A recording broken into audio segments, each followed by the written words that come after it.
Okay, this open meeting of the Triton Regional School Committee is being conducted remotely, consistent with Governor Baker's executive order of March 12th, 2020, and the provisions extended by the Chapter 20 of the Acts of 2021 signed by the Governor Baker on June 16th, 2021, due to the outbreak of the COVID-19 virus. These provisions suspended the requirement of the open meeting law to have all meetings in a publicly accessible physical location.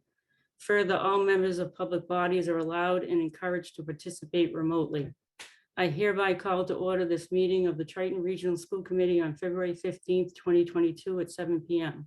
I am Linda Lukowski, Chair of the School Committee, and I would like to confirm that all members and persons anticipated on the agenda are present and can hear me. Members, when I call your name, please respond in the affirmative. Erin? I'm here and I can hear you. Susanna? I'm here and I can hear you. Paul Goldner? Here and I can hear you. Caitlin? Here and I can hear you. Paul Mayette? I'm here and I can hear you. Paul Lees? I'm here and I can hear you. Narissa? I'm here and I can hear you. Staff, when I call your name, please respond in the affirmative.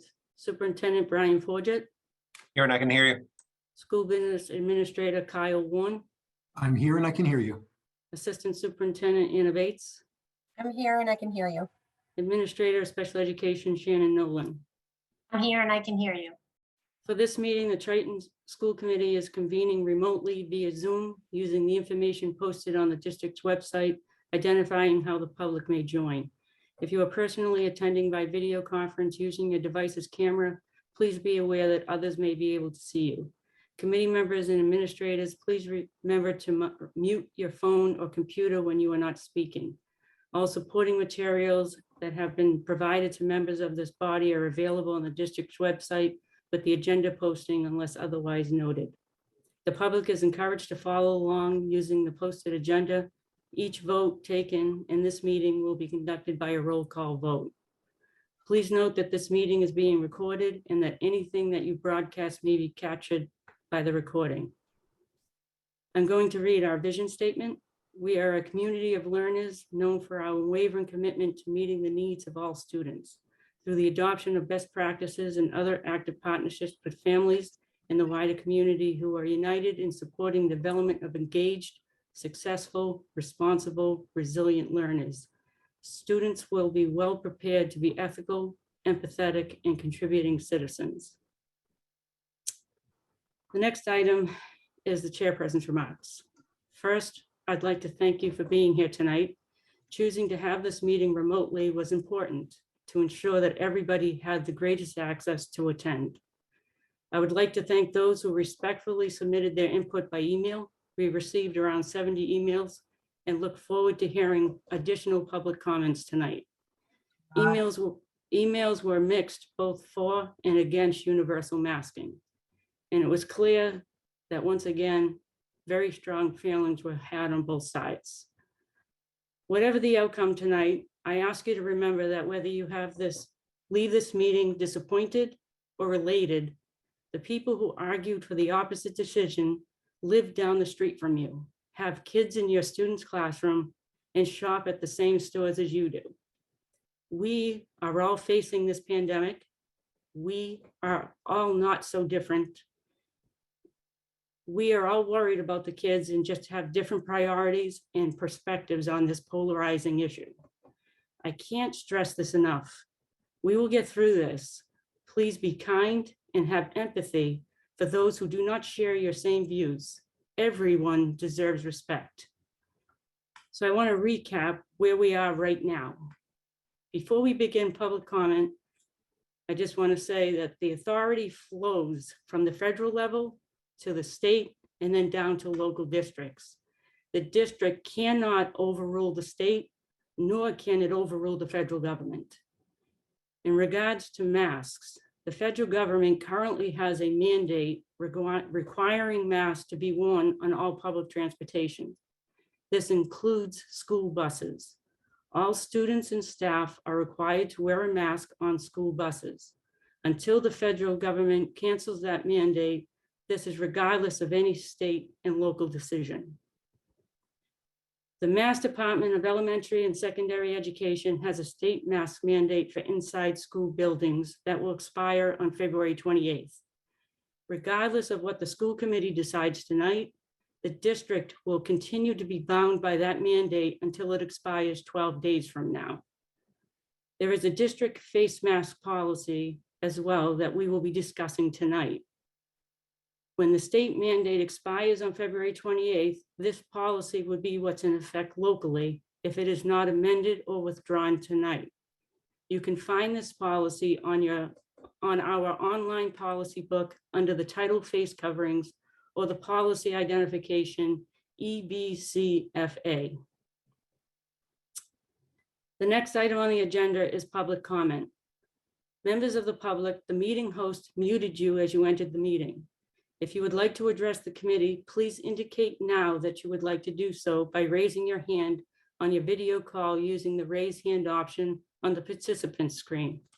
The meeting host will unmute you so that you can address the committee.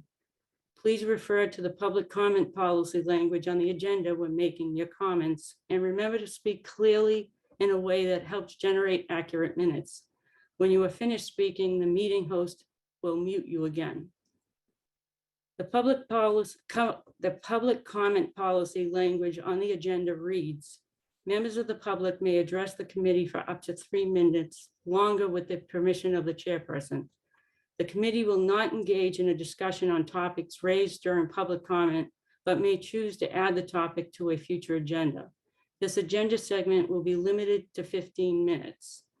In this case, I will be extending the public comment period to 30 minutes.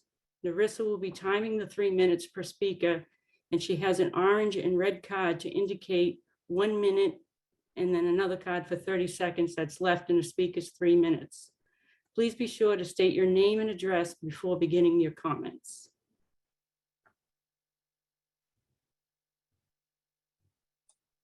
Brian, can you be the one who calls on Yep. people? I'm going to go right down the list, starting with Jess.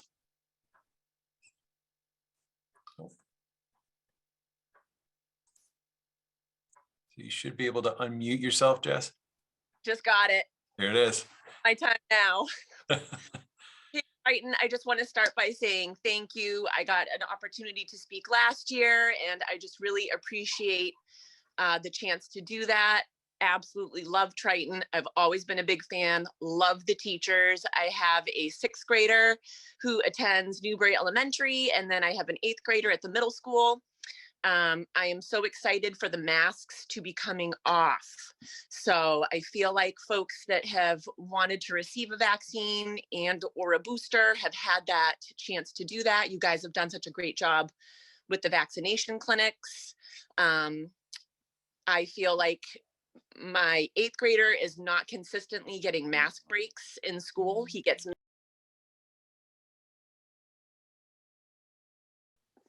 I don't know what that was. But my middle schooler is getting a mask break maybe 2 to 3 times a week, not every day.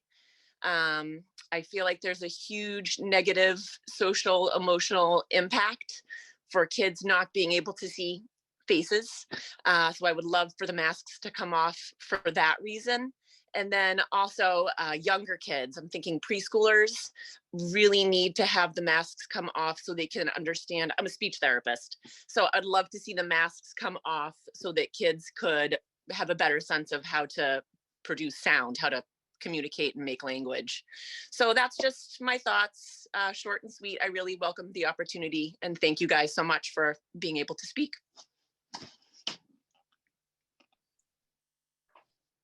Thanks, Jess. Kim Richards. Good evening. My name is Kim Richards. I reside at 86 Central Street in Byfield. Thank you to the school committee for the opportunity to speak tonight. I thank you and your families for the countless hours of your time you have put in to benefit our community, especially the last 2 years. Also, thank you to our phenomenal administrators and teachers. I respectfully request that our children are no longer required to wear masks during school. According to child psychiatrist Dr. Mark McDonald, board certified in child and adolescent and adult psychiatry, COVID-related policies have caused significant damage to children. The current generation of children have lower IQs, signs of social brain damage. He cites masks, Zoom schools, lockdown mandates, lack of social content, not being able to see faces, and being stuck at home as causes of degeneration in children. Data from the CDC confirms that mental and emotional health of children has been deteriorating for some time. After COVID restrictions were instituted, visits to mental health professionals increased by 24% in 5 to 11-year-olds and 31% in 12 to 17-year-olds. An immediate return to normalcy would go a long way in mitigating the damage for children. Currently, we have no town-wide mask mandates. Moving forward, it's time to track non-consequential COVID hospitalizations by age only. Positivity rates don't reveal accurate information as it's based on the number of tests in a given day. If 5 tests are given and all 5 test positive, the positivity rate is 100%, whereby if 100 people are tested and 10 test positive, the positivity rate is 10%. But the reality is there are less cases associated with the higher positivity rate and vice versa. People will get COVID again and again. Some years they will and some they won't, similar to the flu. If you cannot submerge yourself in the idea of going back to normal, I can absolutely relate. I have high-risk people in my household. Personally, and I'm somewhat embarrassed to admit, I've only been inside one restaurant since COVID, so I know how you are feeling if the idea of removing masks makes you nervous. However, please keep the following facts in mind as we propel forward. It isn't only children that have high recovery rates. According to the CDC, ages 0 to 19 have 99.997 recovery rate, ages 20 to 49 a 99.98% recovery rate, and 50 to 69-year-olds a 99.5% recovery rate. The CDC also reports injuries are more of a risk to children than COVID, over 300% more risk. Doctors and scientists have made tremendous progress the last 2 years with treatment, including medicines and antibodies proving to be exceptionally helpful. My 87-year-old uncle, who also lives in Newbury, contracted COVID and was spiraling downhill. Within 24 hours of receiving monoclonal antibodies, he was 100% recovered. As of February 10th, there were 1,062 people hospitalized for COVID, according to the raw data on the Massachusetts COVID dashboard. That is 0.00015% of the population in our state. The percentages of those intubated is 0.0002%, exceptionally low percentages. Thank you for your consideration.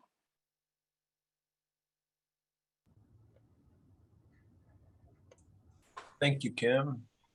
Lucy Melville.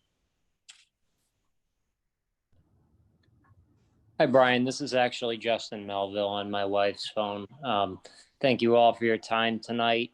And before the votes are cast, I just want to say that our number, and I respect what's been said. I understand that there's research and, this is all doing damage to everybody, not just our kids, everybody, and our, just our happiness.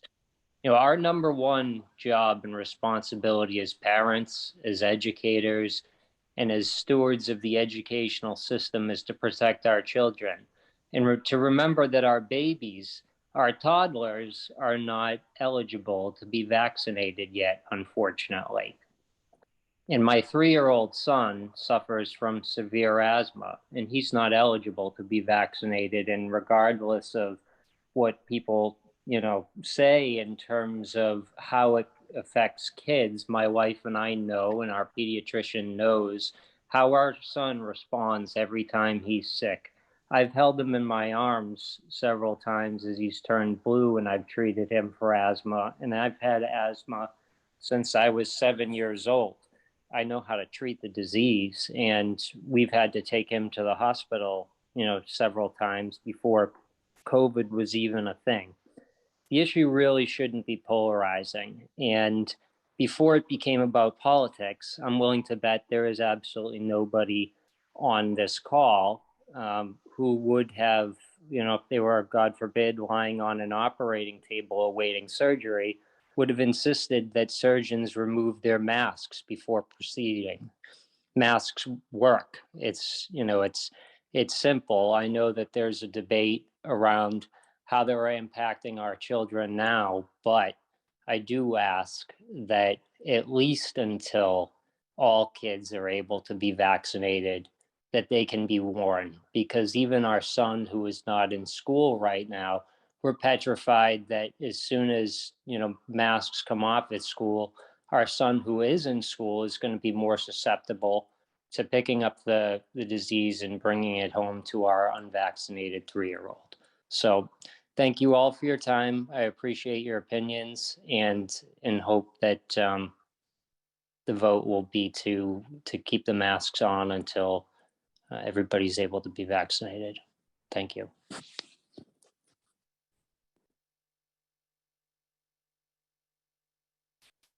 Thanks, Justin. Mary Anastasio.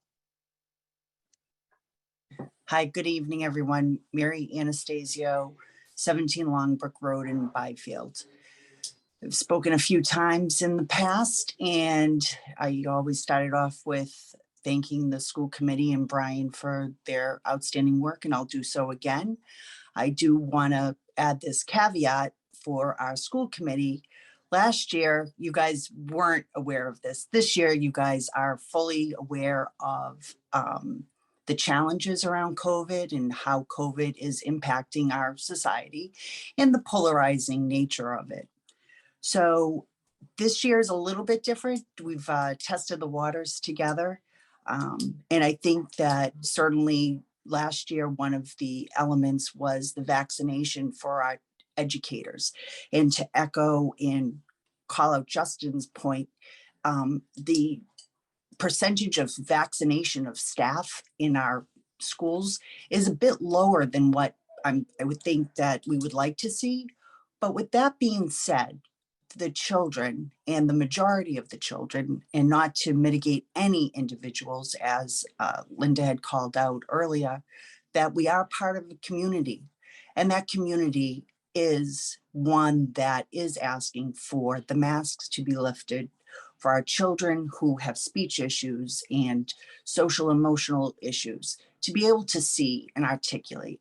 Mask breaks are a big thing, and I really do hope that at the vote tonight that our school committee will lift the masks and amend the policy for the 28th. Thank you. Thanks, Mary. Sherry Serino. Hello, good evening. My name is Sherry Serino. I live at 23 Saunders Lane in Rowley. I am speaking tonight on behalf of my children who go to Pine Grove Elementary School and a number of other parents. I think I speak for the majority of parents tonight when I say that I had absolutely no idea that if a pandemic hit the United States and my community, my child's school committee would have so much control over my child. For the past 2 years, you have been in charge and had all power over whether my child had school remotely, in person, or hybrid, and if my child has to wear a mask or not. For those 2 years, myself and other parents have done what was asked of us. We have masked our children whether we wanted to or not and followed all protocols. Last week, Charlie Baker, our governor, said, and I quote, "It's time to give our kids a sense of normalcy and lift the mask mandate on a statewide basis for schools."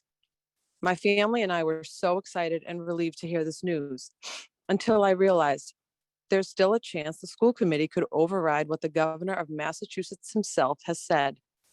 That is why I'm speaking tonight, to make sure that you don't think that your opinion as a school committee member is more important than what the governor, who we have all listened to and followed all along for 2 whole years, has said. We are done masking our children. There is a mental health crisis currently with children and teenagers because of this pandemic. Ask any pediatrician or ER physician. Our children have suffered enough. This stops today. We love our school. We love our staff. And we are an amazing community and group of parents who love our children. If you vote to not lift the mask mandate as asked by our governor, we will have no choice but to move forward with plans we have in place to fight for our children. As parents, we have waited for this day when the governor finally gives our kids back some normalcy in their childhood. Please understand that what I'm asking of you is to allow me to be a parent and decide what is best for my child. We want to be united as a Triton community, not divided. And tonight that is ultimately up to you, because as parents, we will not stop until this mask mandate is lifted. Thank you.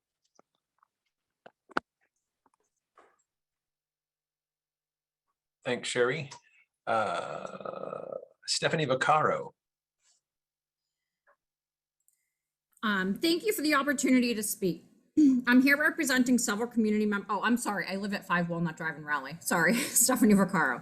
But thank you for the opportunity to speak. I'm here representing several parents in our community. We're stay-at-home parents, we're financial advisors, we're small business owners, we're farmers, we're public servants, we're veterans, we're state employees educating future healthcare workers, we're Beverly Hospital Emergency Department nurses, we're blue-collar folks, and we're white-collar folks. But most importantly, we're parents, the ones who get to decide what is best for our children. We would like you to remove the mask mandate for a variety of reasons, but more importantly, the reason being that we as parents know what is best for our child. We've done our research, and we need to advocate for our children so that these children can learn and grow in a holistic manner. Please remove the mask mandate so that our children can begin to see and hear their friends. Those who wish to continue to wear a mask can still do so if there is no more mask mandate. And on a more personal level, my 3-year-old is in Pine Grove as a preschooler, and her first opportunity in school, she comes home and she wants to play pretend, and she requires her entire family to put a mask on because that's how they do it in school. It's sad to me that when we bump into her friends in the grocery store, she doesn't know who they are because they don't have a mask on. So I'm asking you as a parent to please remove the mask mandate. Thank you. Thanks, Stephanie. Kelly McDonald.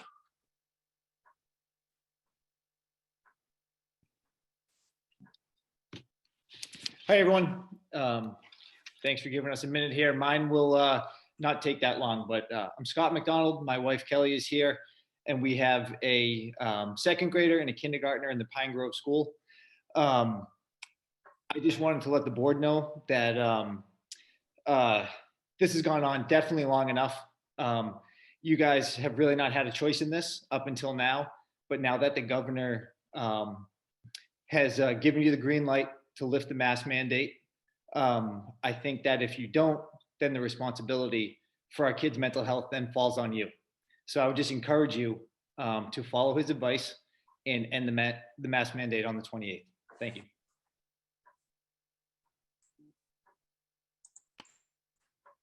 Thank you. Hang on. Wendy. Just Wendy. Wendy with your hand raised. There, one. Hi. Thank you. My name's Wendy. I'm a Salisbury resident. My daughter's a 7th grader up at the middle school. I'm so beyond in favor of removing the masks. It's been long enough. It's been a long 2 years. The mask breaks are not sufficient. My daughter has come out of gym class, hot and sweaty, sat in class with a wet mask on. Under her nose, she's been told to put it up or she'll get detention. She's expressed she's had a hard time breathing. The mask is wet. No offer for a fresh mask. No offer to go retrieve a fresh mask. Enough is enough. Like, the ball's finally completely in your court. Nothing is standing in your way. Lift the mandates. Kids that want to wear masks, they can still wear masks. My daughter has friends that she will definitely still choose to wear a mask around. Just because the mandate is gone does not mean nobody can wear a mask to school. I think me as a parent, I have confidence my child's gonna do the right thing. But right now, the right thing for her personally is to get the mask off. And it's the right thing for a lot of her friends. It has hurt my daughter in so many ways. I've mentioned it to the committee before, what my daughter has gone through emotionally. It's been awful. The anxiety, the depression, she's now medicated. It's terrible. It's time to lift the mandates. Enough with the surveys, enough with the politics, enough with it all, enough with the pandemic. It's over. It's a flu. People are going to get it. People are going to recover. It happens every day. My oldest daughter's an ICU nurse. She has worked this pandemic from day one. There's no rhyme or reason to who is in her ICU. Vaccinated, unvaccinated, underlying conditions are mostly the people who are there. Pretty much everybody in school, especially the high school, middle school, has the option to be vaccinated if they choose to do so. And it should be the same with the mask. If they choose to wear a mask, they can wear a mask, but let the rest of us take them off. Thank you. Thanks, Wendy.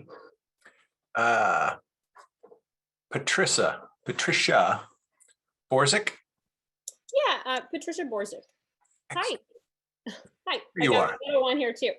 So just quickly wanted to say, I didn't really prepare a speech because I feel like a lot of the stuff I've been preparing over the past 2 years for the school committee and various governmental bodies have been ignored. So I actually just really wanted to say, both my daughter and I are against wearing masks to school. I believe that the science has not been followed in the United States. If you look at all of these other countries, most of them are not masking children. So I just wanted to say we're going to be devastated if the community requires masking going forward, because what we want out of our school experience is something similar to when I was growing up and in school, and the masks do not continue that type of education. And I would expect you guys to kind of hold yourselves to that standard of unmasked type of education. So again, we are definitely in favor of removing the masks, just like government has said in Massachusetts, Governor Baker. And we're very excited and hope that you guys do not try and keep us one day longer than the 28th wearing masks to school. Thank you so much. Thanks, Patricia. Emmett.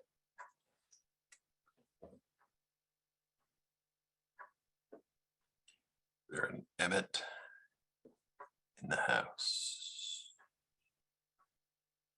No. All right, how about Megan Scher?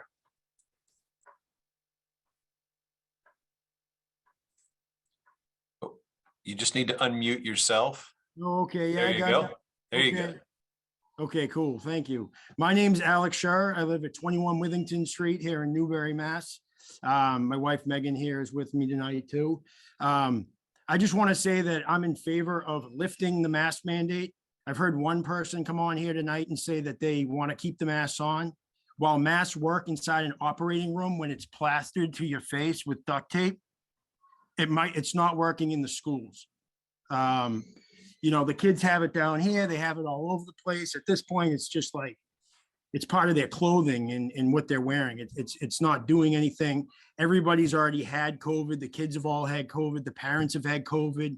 Nobody wants anyone to get COVID and die from COVID. That's the last thing anybody wants. But at this point, the masks are more harmful than they are good.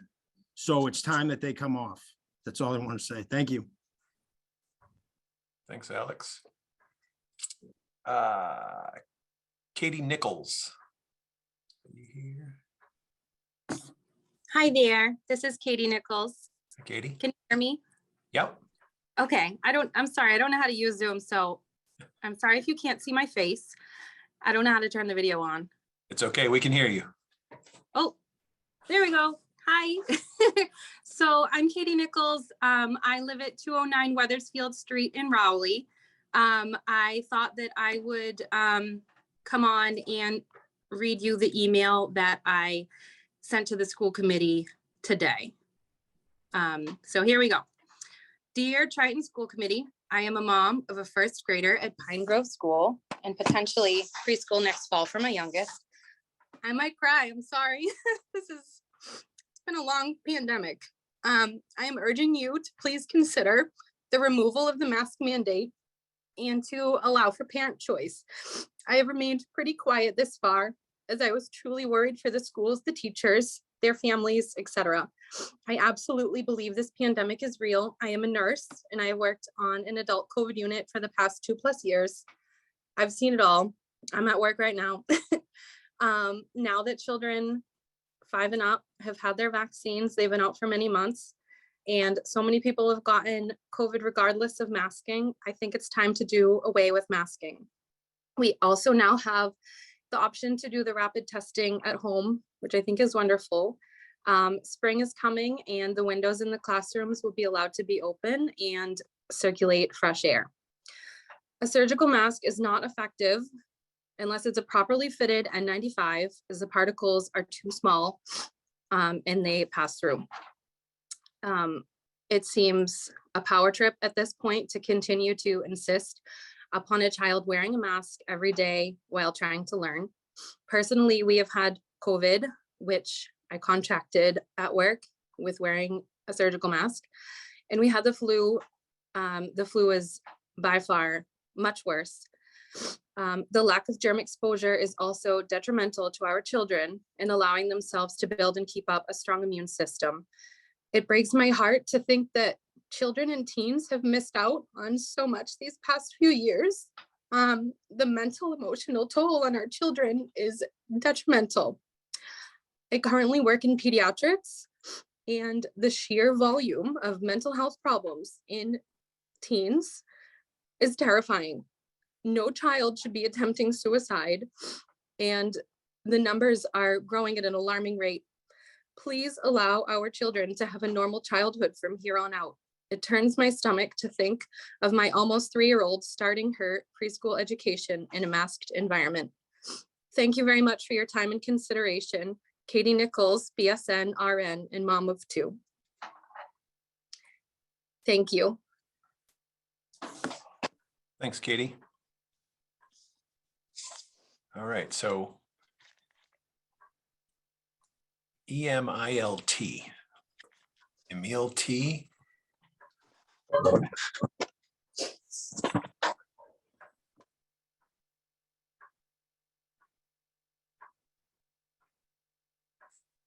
Hi, I think that's me. That is you.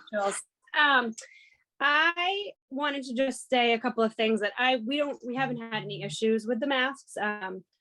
I know that people have strong opinions one way or another. Well, I don't really have strong opinions one way or another when it comes to that, but I do have a point to bring up, and that's if my daughter is here with me, actually. She goes to Pine Grove. She hasn't had COVID yet, and I'm pretty confident that if she got COVID, it would be just a mild sickness for her because she's got a good immune system and she's great and all. But if she gets COVID, I don't want to keep her out of school for 5 days because she gets it at school without having a mask on. She's not had it yet, like I said, and she's done great at school. She has no issues keeping it on. So that's been my big concern about if the mask mandate is lifted. If she then gets COVID, having to stay out of school for 5 days is kind of a huge hassle for us if it's just a minor sniffles and cold. The other thing that we were thinking of is coming up upon April vacation and people going away and traveling. If she tests positive, we can't travel. So that's another issue. And like I said, because a lot of countries don't allow you to come into the country if you test positive or get on a plane, etc. So those are 2 concerns that I have with lifting the mask mandate, because we've come so far and now we have things on the horizon. And also the fact that we would lift a mask mandate, but still have protocols in place to keep kids out of school, which I get because we're trying to not spread a pandemic, but it just seems, I don't know, just funny that we wouldn't also have things shifting and changing in that sense as well. That's all I really have to say. Thank you again. My name's Emily and my daughter goes to Pine Grove. Thanks. Thanks, Emily. Linda, Narissa, I've been keeping the overall time. I don't know what. 4 minutes left. 4 minutes left. All right. Next on the list. Things keep moving. Angelina Daly. Are you there? I'm a parent. My name is Angela Daly. Live at 54 Cindy Lane in Rowley. And I'm against the mask mandate. I think our children should not be going to school with masks. My daughter is in 2nd grade. I have a son in kindergarten. My daughter, who loves school, is now complaining. She doesn't want to go to school anymore. She is complaining that there's no mask breaks. She's crying at home. It's just really affecting her. And it's sad to see a child that absolutely loves going to school, strives for perfection, is now coming home crying and not wanting to go because the math's bothering her. She can't breathe through it. And it's that sad. My son, who's in kindergarten, it's been sad for me because he comes home, with the mask. I take it off and it's loaded with food, like from lunch. He's 5. I think that's actually worse, breathing in all that bacteria and moisture and all the food particles that's been on his mask since lunch and now is 3 o'clock. That's not good for a child as well. Breathing in your own bacteria and moisture all day long for children is not good. I understand that people have concern about getting COVID by not being masked. However, there's so many people that have gotten COVID wearing the N95 mask, wearing a regular mask, that have their booster shot, are vaccinated. So my concern is, why are we still masking our children if you can get COVID wearing your N95 mask and also having your vaccine? I think we should now leave this up to the parents. If you want to mask your child, great, send them to school with the mask. If you do not want to mask your children, then we should be able to send our kids to school with no masks. I think we need to bring this to the parents and give us back our choice and our right. And that's all I have to say. So I really appreciate your time and giving me this platform to speak on. And thank you very much. Thanks, Angelina. So do we have time for one more? Yeah, this is the last one. You got like a minute left. Yeah. Okay. Ashley Pyburn.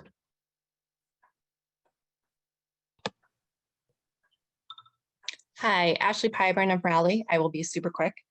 I have 2 kids in Pine Grove, and having a child in kindergarten and another in preschool, it's a key time for social and emotional understanding, and being able to see their peers in teachers' faces and social cues are key to this. My kindergartner comes home frustrated that her and her teacher can't hear each other, so she doesn't want to raise her hand. My preschooler receives speech services with a mask on, whether in class working on how to move his mouth to make the shapes, or from learning from his peers in class. The mask deters him from the proper assistance he requires and deserves. This age group has yet to receive a quote unquote normal school year, and it is time that we start moving in that direction. Thank you. Thanks, Ashley. So are we out of time? Yes. Okay. I just wanted to say, I didn't go on record with my address, so I don't know if Patricia Borzik, my address is 41 Meadows Lane in Raleigh. All right. Just Thank so you, have that. Patricia. Thank you. I want to thank all of you who spoke this evening. The next item is the policy on face coverings. Narissa will go through a brief summary of the current guidance in the district's COVID situation.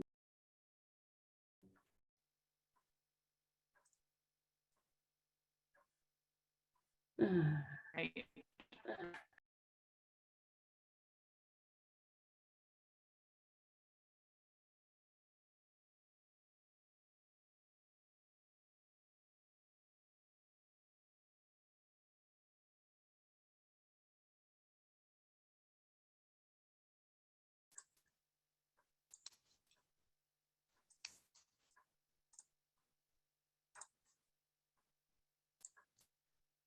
Are you able to see the screen? Yes. Can you go back one, I think?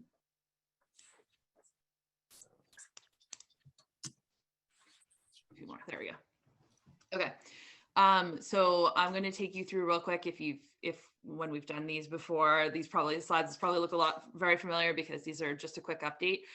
So going through current face covering guidance for schools to start out with, you can see a list here. It's in rough chronological order. All of this is relatively recent except for the federal public transportation mandate. Brian, if you could go on to the next slide. Hang on a second. I'm just Okay. Just getting a few people Settled. settled.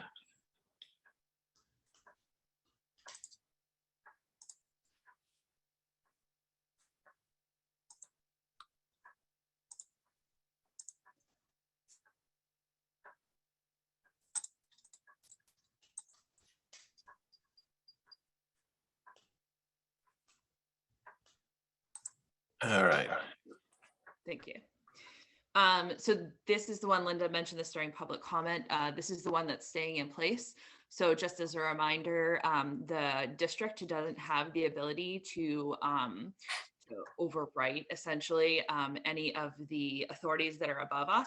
So where there's a federal public transportation mandate, regardless of what we do at the district level, that's going to stay in place until it's repealed at the federal level. So this applies to all public transportation. So those of you who ride the T will have seen the masks there. And this also applies to school buses, any school bus transportation. So this would stay in place moving forward. If you can move to the next one, Brian. Thank you. So this is the Department of Elementary and Secondary Education mandate. MAIA, which is the athletic association that governs high school athletics and actually all secondary athletics in Massachusetts, has also decided that they are going to follow this expiration as well. So to just be clear on this, expires on the 28th. The governor and Commissioner Riley have stated that there will be no additional guidance put in place at that point. So it will be left up to the local level to determine what is done as of the 28th. Which is why we're all here tonight. But this is the guidance that expires on the 28th. So this is in place until it expires. And again, the district does not have the ability to override any of the authorities above us. So we cannot override the state and we cannot override federal guidance. You can move on to the next one, Brian. Over the years, I guess it is years now, we have looked to two organizations typically for guidance on schools and mitigation factors, mitigation measures in schools. One of them is the CDC. So the CDC recommends universal indoor masking for all students ages 2 and older, as well as any adults that are typically in the building, regardless of whether they're vaccinated or unvaccinated. There are exceptions to this, which are laid out in here, but the vast majority of people would be masking under CDC guidance. Go on to the next one, Brian. Sorry, I'm multitasking. We gave you the job of putting it on there because you had all the screens.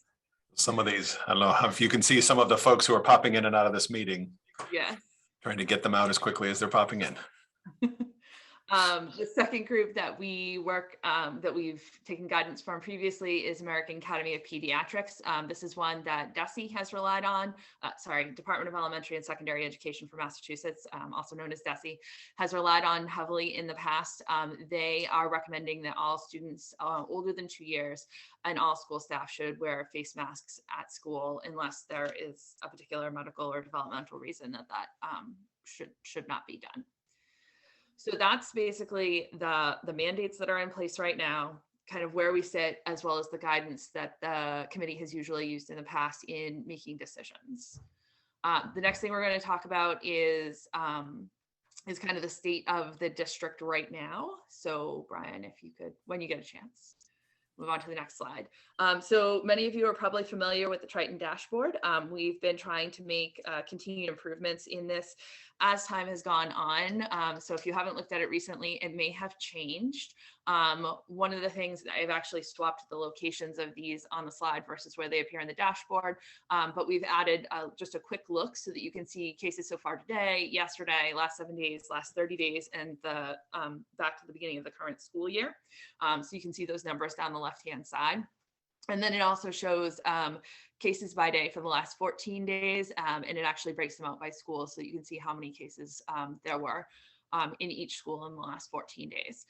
This was a quick look at sort of where we are in the moment. I tried to find a way of looking at sort of where that fits in the larger history of the district with the pandemic. So Brian, when you get a chance.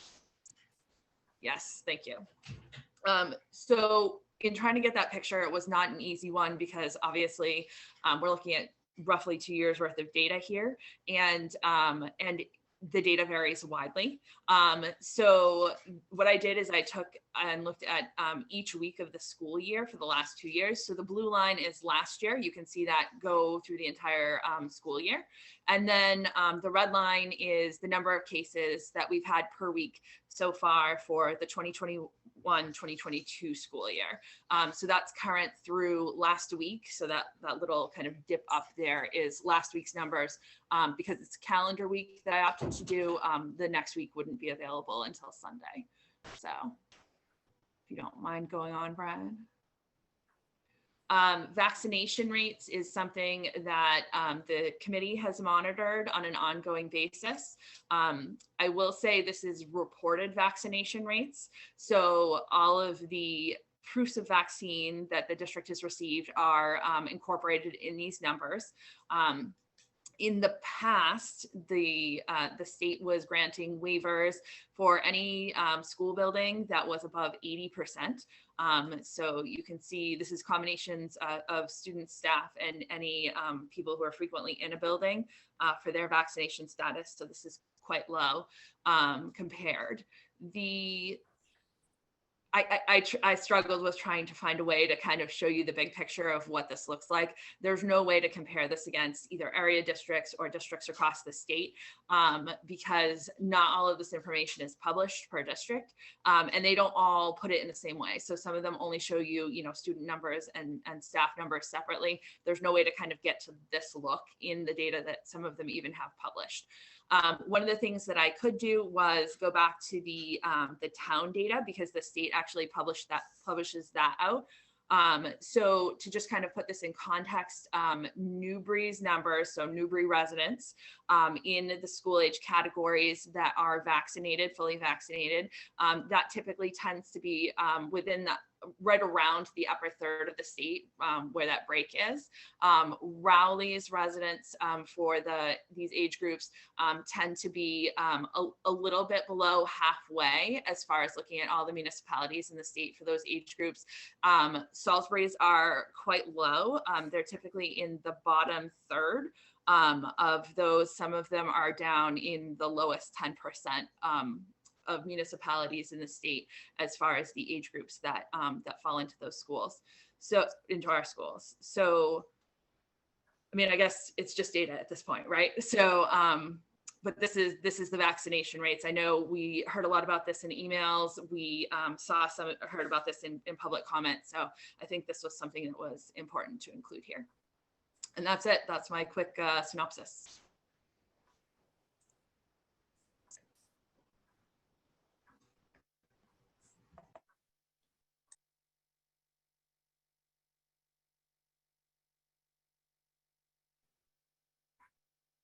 Sorry, I was struggling to unmute. I think that's because I took back all the control. Okay. Okay, Maureen unfortunately had a last minute conflict tonight, and she was supposed to summarize the input of the data review group, which met earlier today. In her absence, she sent a written recap of the meeting, which I will read out loud.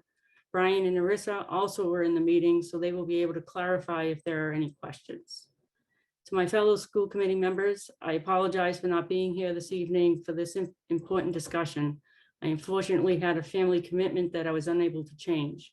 As you all know, I have been one of the 2 school committee representatives attending the data review group meeting throughout the pandemic. For those of you who are not aware, the data review group is made up of our 3 town boards of health, Raleigh's public health nurse, Triton's lead district nurse, the superintendent, and 2 representatives from the school committee, myself and Narissa. The DRG met earlier today to discuss Governor Baker and Commissioner Riley's announcement last week of their intention to lift the mask mandate in schools starting on February 28th. Normally, Narissa and I would each provide our data review group update to you in person, but since I can't be here tonight, I asked our school committee chair for permission to submit my update in writing. Throughout this pandemic, I have found the information and recommendations discussed among our local healthcare professionals a helpful tool when faced with making a difficult decision for our schools. At the meeting earlier today, it was clear that our health officials from all three towns are in agreement that Triton should follow the guidance coming from DESE. We discussed the updated MASC policy on face coverings and the concerns on how to ensure that students who are returning from quarantine after testing positive for COVID wear a mask until the 10th day of exposure. There was also an important concern raised by one of the nurses about how to prepare for any outbreaks or spikes in cases once the masking mandate is lifted. Who would be in charge of establishing a threshold of what would prompt a shift for a classroom to go back to wearing masks until any COVID spread within a classroom is mitigated? These are important concerns and questions that need to be discussed along with the removal of the state mask mandate. I know Narissa will also be providing you with a thorough update from this meeting, but I want to thank the chair for giving me the opportunity to share mine in writing. Thank you, Maureen. I will now open the floor for discussion from the members. Is there anybody who would like to start?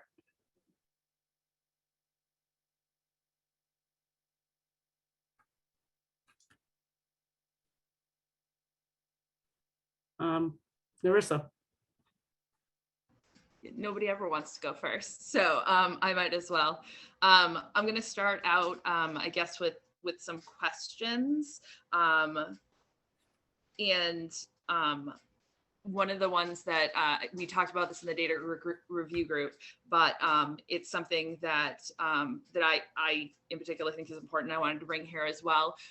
Is the district is currently providing surgical masks. If you look at the research around one-way masking, if that was the direction that the committee went in, it relies on having high-quality masks. So I wondered if either the superintendent or the school business administrator could maybe comment on the possibility of having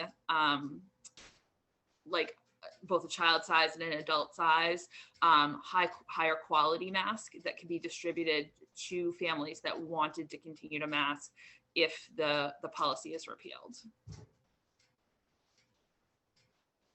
I can give you a quick response. Scott looks like I think we both have the same face. It would take some time to get those, but that is certainly something we could use federal funds, and that would obviously qualify for ESSER funding, Kyle. Yes. Absolutely. Yeah.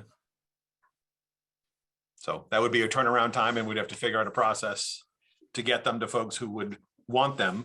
But that would be something we could work on. Sure. Thank you. And do you have any idea of what a lead time would look like on that?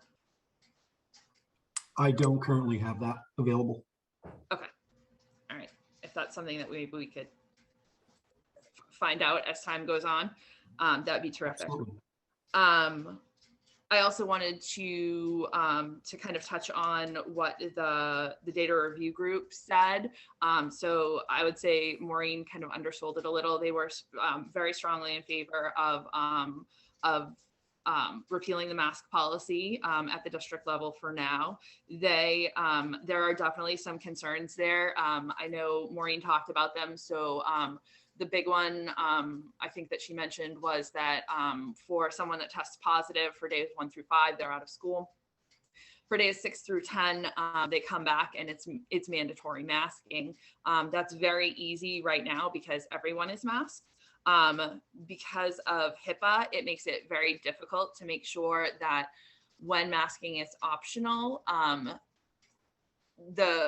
a student who is supposed to be masked because they're in days 6 through 10 stays masked throughout the day, especially for our youngest learners.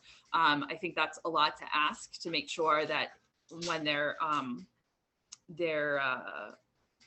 classmates don't have masks, that they continue to wear them. One of the suggestions that we talked about was kind of changing up how that happens. I know, Brian, you had said that you would talk to the boards of health and have discussions at the town level as to how that could potentially be handled moving forward. Yeah. And I was hoping you could share that. Absolutely. So it's the medical decisions are not within the jurisdiction of the school committee nor the superintendent. So if there is state guidance that has to do with the testing protocols and all of that, and withholding from school, we can't exclude a student from school unless there is a state or local health mandate that changes things. So we had talked about, there was a request to chat with our boards of health about a change in masking protocol, a testing protocol. There are neighboring communities that have a requirement that you have to test negative. So this is someone who tests positive, not a close contact, but for someone who tests positive to return, you have to test negative on a rapid antigen test to return on day 6, 7, 8, 9, and 10. Originally, again, in the iterations of this pandemic, it was a 10-day isolation. Now it's 5 days and can return masked with a strong recommendation to test negative on day 6 and following. So we talked about ways that would be one way to mitigate that, but that's not something that we can do. We, superintendent, administration, or the school committee can do without our boards of health. So that was something I had said we can certainly chat with our boards of health. That has to be not an opinion of the health director or of the public health nurse. That needs to be official action from the boards of health. And I certainly, in everything we do, we want to make sure we're on the same page district-wide. Certainly Newbury has jurisdiction over the regional middle high school campus in Newbury Elementary, Salisbury over Salisbury Elementary, and Rowley over Pine Grove. But certainly if we're going to move forward with something like that, a testing requirement, we're going to want everyone to be on the same page, which I don't want to minimize as saying that's an easy thing to do, to have the 3 boards of health getting into concert on that. But that's something we can talk about. That's certainly not something that's a quick turnaround, but we can certainly have that discussion and bring that to the boards. Yeah, I think the important thing is there's an avenue to explore down there, which would help address a lot of the concerns that did come out of the data review group. So I just wanted to make sure that that was kind of public after Maureen's, the written recap that she provided. I think the other thing that will bear further discussion, and probably isn't a full committee discussion, because it's really hard when you're dealing with that many people weighing in on things, is having a discussion on thresholds. I think all the nurses were in agreement on the fact that there needs to be a discussion about what happens if there is an outbreak of cases in classes. I don't know how many people on this call watched the January business meeting for the school committee, but January was a very tough month for the district, I would say, as a whole with COVID. You saw the giant spike that was on the graph. There were 20 to 25% absentee rates. We were missing hundreds of teachers, did not have enough subs. We had administrators who were covering. It was truly a valiant effort by everyone to try and keep the district running. But learning definitely slowed down during that period. There were, situations where high school classes were just getting sent to the cafeteria with work in Google Classroom to try and keep them up to date, where there were substitute teachers at the elementary schools for long periods, where there were students that were out for significant periods of time and they were returning, and at the same time, other sets of students were leaving. And I think, first and foremost, the schools were a place where education should happen. And I think that, obviously that was not, I'll understate it, that was not the optimal education environment at that point. So I think there's definitely some concerns there that we need to talk about how do we make sure that an outbreak does not kind of exponentially grow the way it potentially could. And I think that that's something, in my opinion, unless the committee thinks differently, that's best handled probably with the data review group to begin with, to start having those discussions, and definitely with the administration. I don't know if there's anyone that will feel differently about that when they sort of get their chance to talk. Aside from those items, I mean, I have to say that I would be in favor of repealing the current district policy that's in place. I think that, you know, based on what the data review group said, our local health officials are in favor of pulling that back so that it would be entirely optional masking. I do want to note, because I think I heard this a lot over the last few days, that, you know, I want my child to be able to see their teacher and their classmates' face. And I want to remind everyone that with optional masking, there's no guarantee that other people are going to unmask around your child if you do want your child unmasked. That's not something that's a given. And again, I would echo what Linda said and just say we need to be tolerant and respectful of others. There can be no expectation that others are going to remove their masks for us. You know, as part of this process, it's going to have to be an individual decision if the policy is waived, and I hope that would be undertaken with all due respect from everyone in our community. And I think that was the last thing. Oh, one other thing that I just wanted to quickly add is that I know I heard a lot of people here talk about mental health and masking, but prior to the data review group meeting this morning, because I didn't know what they were going to say, I went and did a lot of research, and hands down, the research about masking in youth in particular shows that with universal masking, there's actually less anxiety. Every single study I could find on youth and masking said that when it's optional masking, those numbers of students who are or youth who are experiencing anxiety tends to go up, especially amongst 12 to 18-year-olds, because of a combination of health concerns, but also the social involvement that suddenly comes into the masking process. Students and staff will not all be the same anymore.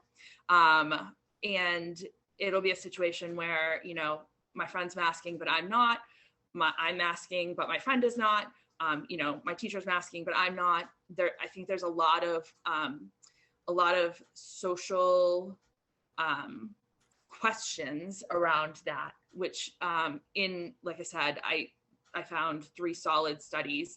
All of them indicated that there was increased anxiety from moving from a universal masking situation to an optional masking situation. So with that said, like I said, I still support this. I would just strongly urge parents to keep an eye on that, because I don't want there to be a situation where, you know, the idea is that that anxiety should be relieved and stress should go down for students.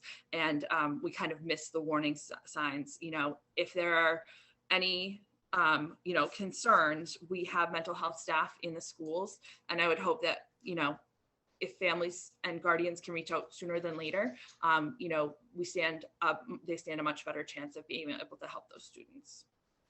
And that was all I had to say, but I hopefully opened it up for everybody else and their opinions. Thank you, Narissa. Is there anybody else who would like to say anything? Okay, before we make a motion, I want to thank the data review group. They have been vital in the information that they have supplied us over the years. Our health nurses, our school nurses have done a tremendous job with all the contact tracing. And as everybody on this call has known, you've gotten phone calls about close contacts. My vote would also be to unmask, because I feel that right now it's probably the right thing to do. Also, I just want to make sure, again, we're a community and you have to be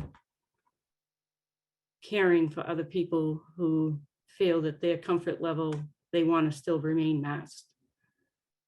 We just have to teach our children that if someone is masked, it's for whatever reason that family has decided. If nobody else, oh, Paul Mayette. I was gonna say Paul Mayette and Paul Lees has their hand raised.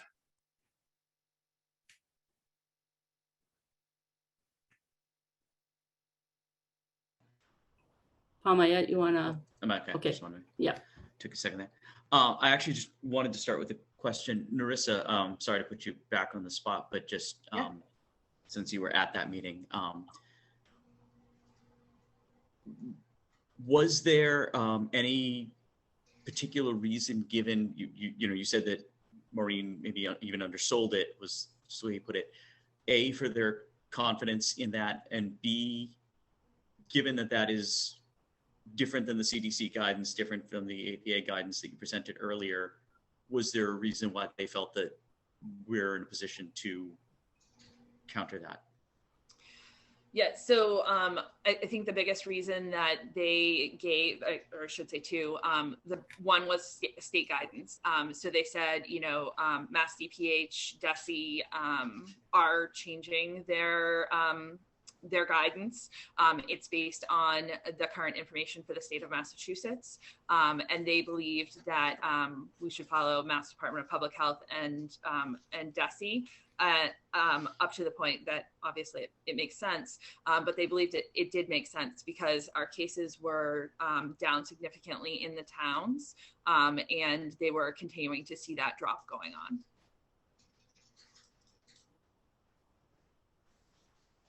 Thanks.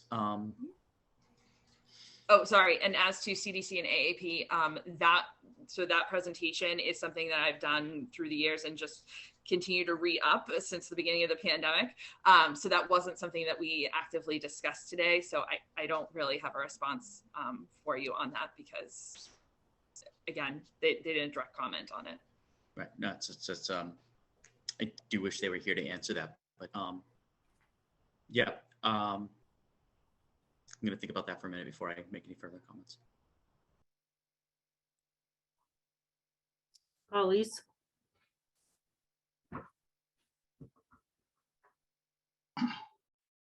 So, Linda, were you going to call for a vote already? If none of the members wanted to comment any further, yes. Okay, well, I have a question. We employ about 300 or so people in this district, and I asked Sue Densmore last week to conduct a poll to find out where the teachers stood on it, and she assured me she was ahead of the game and that she had already started that. And I then reached out to Sue yesterday in a text message, and I said, so Sue, where do we stand? And she assured me that Brian Forget would give us the answer to those questions. So before we take a vote, I would like to hear from Brian about the teachers poll. Absolutely. So I did not conduct the poll. This was reported to me from Sue. Sue Densmore is the president of the Teachers Association, the TRTA. So she polled her membership. And from what I can tell, 150, 160 responses. And it was a little more than 2/3 in favor of removing the mask mandate, a little less than 1/3 who said no. And then there was a mixture of other folks in there with varied other responses. But it was upper 60%, close to 70% that had said they were in favor of removing the mask mandate. And so I just have another question. Narissa's research about the effect of some people masking and some not masking certainly seems to heighten the social effect on middle school and high school. And so, Brian, could you give us some idea about what message the administrators and the teachers are going to convey to the students in the event that the mask mandate is lifted, so that there's not an upsurge of any type of bullying, which is my concern? Yeah, absolutely. And that would be a very strong message, right? That has to be that people make choices. People make choices for personal reasons. People make choices for the collective good of others. People make choices for a lot of different varying and competing interests. So as we've said time and time again, right, this has been such a divisive topic, and masking particularly. So it is not something that's going to be, we're just going to jump out of and everything is going to be perfect. But certainly the messaging would absolutely be, first of all, there will be many, many people who are masked, right? This is not going to be where all of a sudden masks don't exist. There will be a lot of people. I think there will be many people who even would, whether that would teachers or had we polled parents and families and students who would have said, yes, remove the mandate, they still would be wearing a mask because it's their own preference. So I don't think it's going to be, well, what the right word is. I don't think it's going to be as socially isolating if you are an individual who chooses to wear a mask as some people might think. So that being the case, I also don't want to minimize that. So that is certainly something that, if that is the decision of the committee tonight, to follow along with the state and remove the mask mandate, that it becomes optional and it becomes just as respected for someone who chooses to wear a mask, for someone who chooses to not put it on. And so I just want to make a statement. I think it was irresponsible for the governor and for Jeff Riley to issue this line in the sand date of February 28th without looking at any data at that point in time. And I think it would be prudent for this committee to consider an extension beyond that time frame so that we can look at the numbers in the next few weeks, and especially after school vacation. So that's something that I would suggest. But if the school committee is not in favor of extending beyond the 28th, I will formally state that against my better judgment, I'm going to vote to allow the mask mandate to discontinue. And the primary reason for that is the number of emails that I've read about kids in the K through 3, and especially those students who have learning disabilities and their inability to literally communicate with their speech therapists or whatever other professional is assisting them. It just strikes me as the masks are being more harmful than not. And so that's why I would vote the way I've suggested.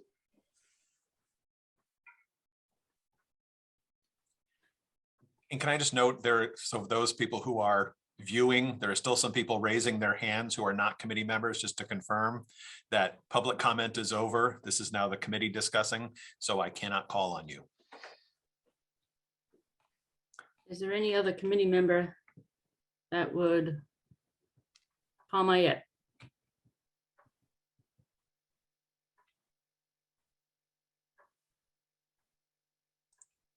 Oh, sorry. I just asked you to. Yeah, sorry, I keep. No, it's me. I'm ultra controlled now. I didn't know if it's like when you go to unlock the doors in the car and somebody's already got the handle open. I agree with what Paul just said about the irresponsibility of the governor's approach.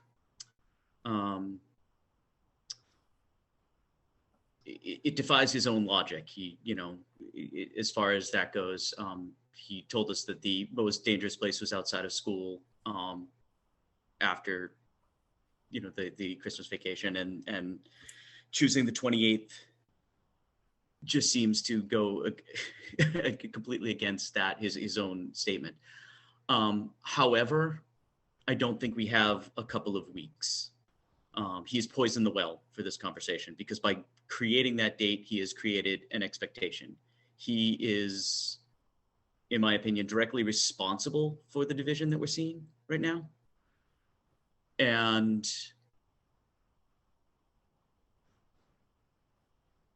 as much as I am concerned about removing masks immediately after February vacation, I also have concern about going much further than that as well, because I believe that division will end up within the schools and will cause disruptions to learning in other ways. I think that much of this could have been avoided had he just originally chosen March 7th for a date, say. March 7th is as far as I think we could extend without creating greater difficulties than otherwise. I have great ambivalence about the 28th. I do have concerns about the return from vacation. At the same time, I also feel pretty strongly that this is a medical decision that really, belongs with a board of health, belongs with people who have better medical training than I do. I'll be perfectly honest. I don't know. If 2 weeks from now we find out that removing masks had very little effect on cases, it wouldn't shock me. If it caused a spike, it wouldn't shock me. I don't know. So I'm weighing both of those thoughts in my head, the potential disruption of that versus the potential disruption of the divisiveness within the community. And I don't know. So I am very firmly as an I don't know right now, and still listening to others and my fellow committee members, and would love to hear more opinions. Thank you, Paul. Paul Goldner.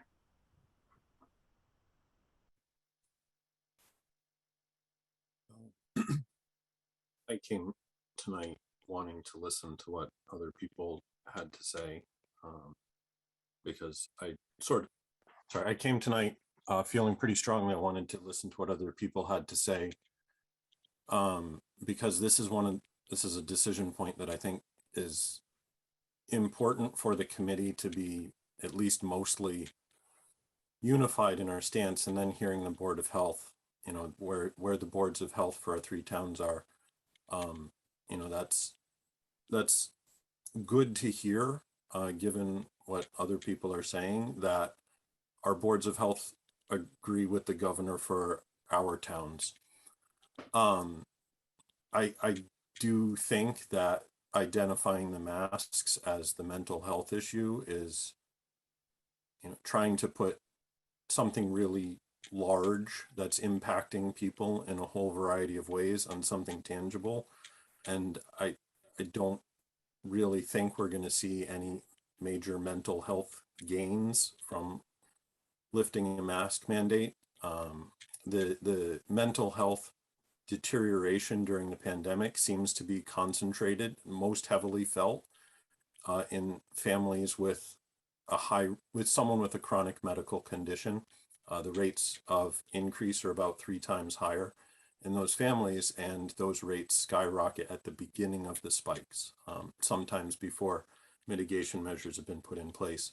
So I think that the mental health issues we're seeing are because we're in a pandemic, because people are getting sick, because people are dying, because people are worried about bringing something home to their families.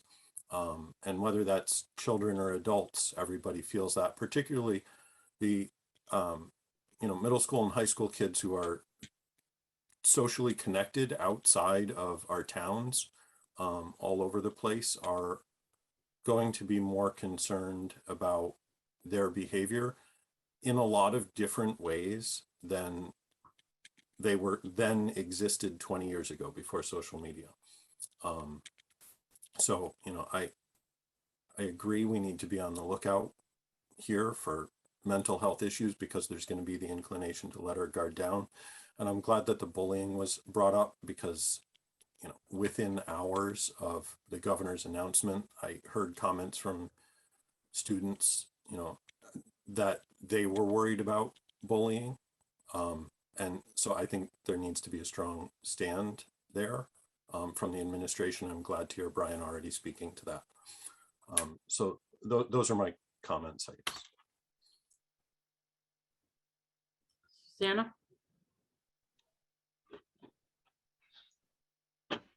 Hi.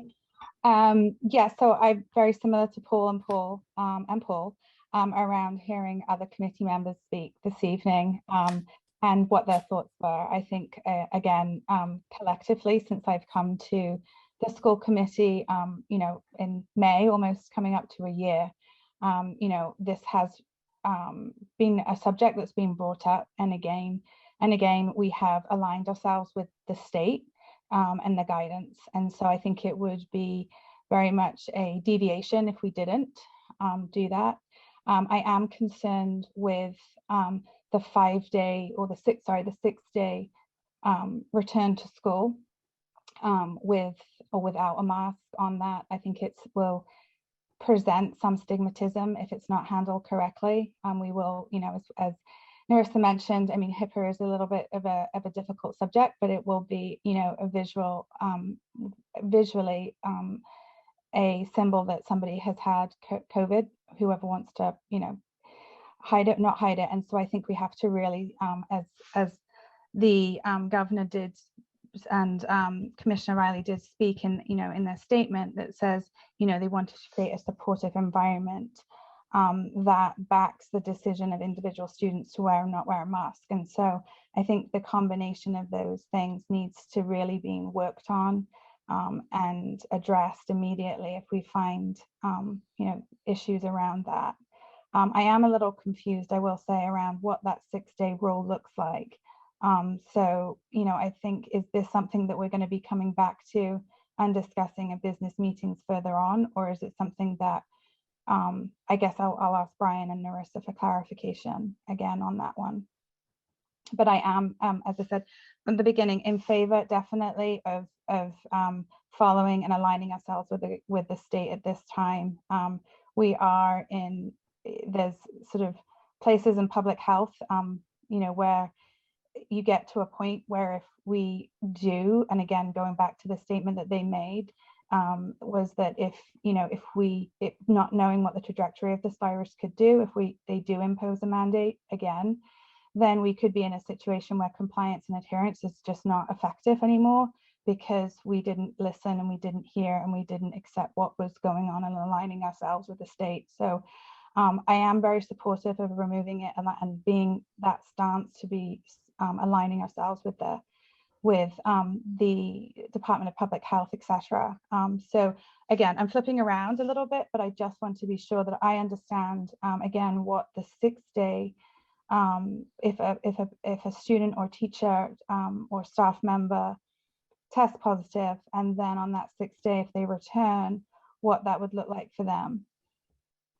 So as of right now, so that requirement doesn't go away for days 6 through 10, where the individual needs to be masked. So that's not a local policy, that is a state requirement. So our job is then to do that as discreetly as possible. Again, if these folks who were turning day 6 through 10 were the only ones who were masked, I think that would be a lot harder, obviously, to do that discreetly. But I think there'll be so many people that still do choose to mask, at times off and on, that, our goals will be to work with the through the nurses and principals to make sure that we do that as discreetly as possible. But it is a requirement that those individuals wear masks day 6 through 10. Okay. Thanks, Brian. That's all I have. I was just going to say too, and I think going forward, so I guess this can't be said enough, right? The district is a big ship. The school committee we have to post meetings 2 days in advance.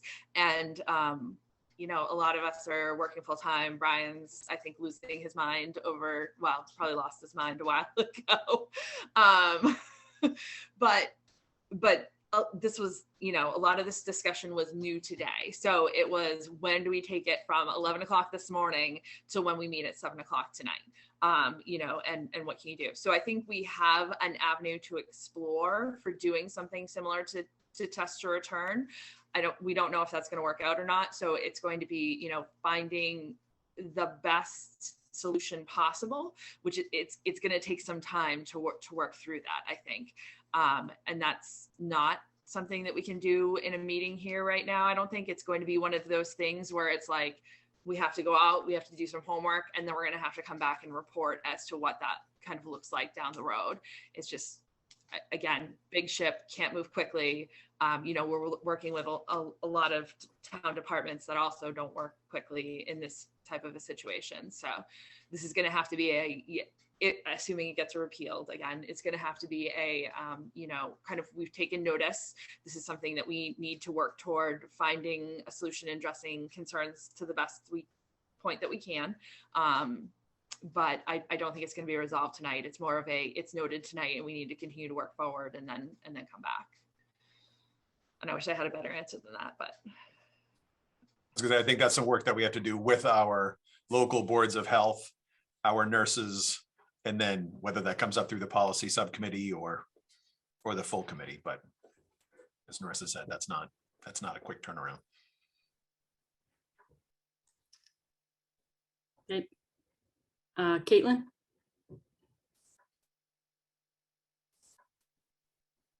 Sorry, the button moved. Where I agree that removing masks on February 28th will have its wrinkles. I have full faith that between the committee and the administrative team and the superintendent's office, they can be ironed out. So I would agree if it gets repealed, I think it would be good to stay with the state and the boards of health for February 28th.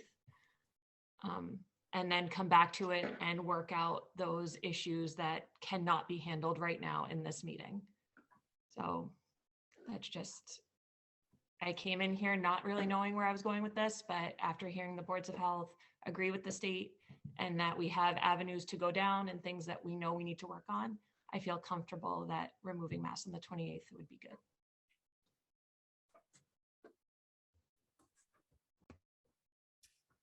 Any other members?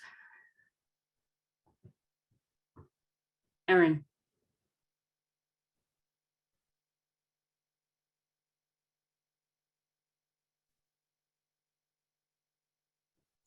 You should be able to unmute now. Sorry. Thanks. There you are.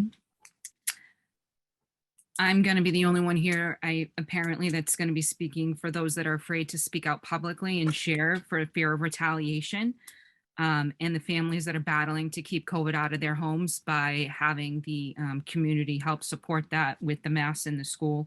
I feel like the timing is pretty poor. I would rather see the numbers after how the rates are after vacation, and the fact that we have been able to mitigate some of the transmission in school with the use of the masks, taking them off immediately after return from time away from school is a little bit concerning to me. And I would rather have, taken a look at what the numbers look like after the break versus making a decision before we go into break.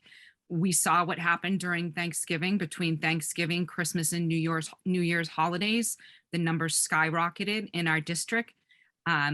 We have heard a lot of comments about how taking the masks away give choices to families.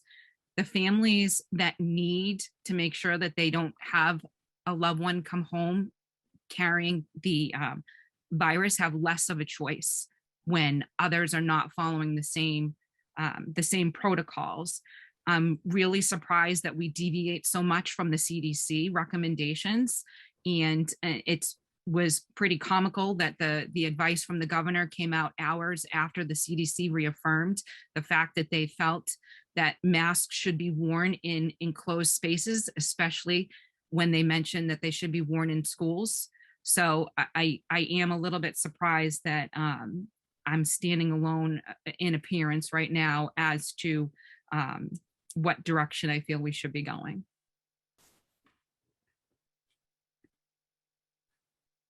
Thank you, Erin. Paulise? You're not completely standing alone, Erin. I was the one that suggested that looking at the numbers after school vacation, and I would favor a motion to delay the mask mandate drop until a time sometime in March. So I just want to be clear.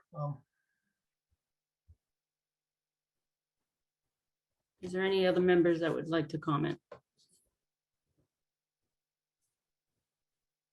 Okay, I do have a couple of comments. Narissa's raising her hand when you're done. Oh, I'm sorry, Narissa. Go ahead. It's all good. I don't have a raise hand option anymore on my screen. Okay. I just wanted to say that my initial reaction too was that after vacation was bad, there are kind of, I guess, two factors that set that more on the back burner for me. One was looking at that week over week. When I looked at last year, the increase after February break was very small, especially when you considered it compared to what happened after Christmas break last year, or I should say the winter holiday break. The increase there was substantial. The one after February break was quite small. I want to say the week before break was 3, and the week after break was 8 cases, and then it went right back down. So that was part of it. And then I think the other part is I just keep thinking this, you know, any exposure that's going to happen in schools the week after break is going to dwarf the amount of exposure that students are going to get over break. I think there's no situation where they're sitting in a class with 20 other people unmasked for, you know, 7 hours a day. It's a long time. It's a lot of people in a room. We've done our best with ventilation and did our whole HVAC system last year, did the analysis and fixed everything to make sure that it's up to, you know, the maximum or the recommended number of air changes per hour.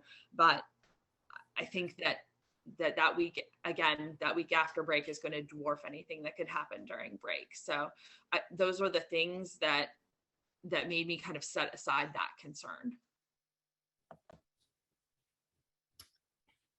Thank you, Narissa. What I was going to say was, you know, throughout the whole pandemic, Department of Ed has let our schools down with their last minute decisions and then expecting everybody to jump through hoops in order to get certain things put in place. However, throughout the whole pandemic, we've relied on our data review group. We've relied on our health agents, our school nurses. They have been fantastic in giving us the right information. They're in the communities, they're in the schools. They know exactly what's going on. So the fact that our health agents and our school nurses have come out and said that they're okay with us dropping our mandate. They did have some concerns, and the data review group is going to review those concerns and try and put some things into place, which is what is the threshold of when masks will have to go back, and also the 6 to 10 days that when we return. So right now we've relied on our data review group to give us that information, and we are continuing to prolong that information. So if there is no other comments on the masks, I just want to reiterate, whichever way this vote goes, you need to treat each other with civility and respect as families make decisions on their own comfort levels. It is so important that if this mask mandate is dropped, that there is respect for anyone who wants to continue to wear a mask or anyone who doesn't want to wear a mask. So, right now, we need to have a motion to withdraw the policy EBCFA effective February 28th. I'll make a motion to repeal policy EBCFA effective February 28th, 2022. Sorry. Can I have a second?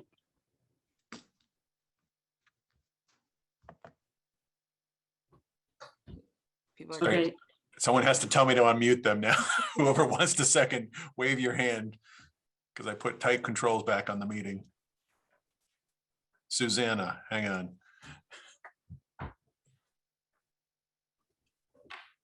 Okay, we will have a roll call vote. This is to withdraw the policy. Erin? No. Susanna? Yeah. Paul Goldner? Yes. Caitlin? Yes. Paul Mayette? Sorry, I was recording the votes. Yes. Paul Lees? Yes. Narissa? Yes. And I'm a yes as well. So as of February 28th, 2022, the mask will be withdrawn. Before we adjourn, I want to thank each committee member for all of your hard work and dedication to the families and students of our district. I know that when we were elected, these were discussions and decisions none of us could have ever imagined we would be handling. I want you to know that I appreciate all the hard work of everything that was thrown our way the last 2 years. I know sometimes the community didn't appreciate the hard work that we've done, but us as a committee, we have backed each other and we have been respectful to each other.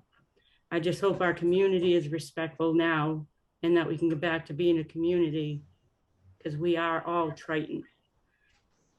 Can I have a motion to adjourn?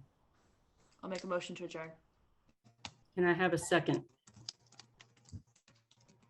Anyone raise their hand? Caitlin will be the second. I'll have a roll call vote. Erin,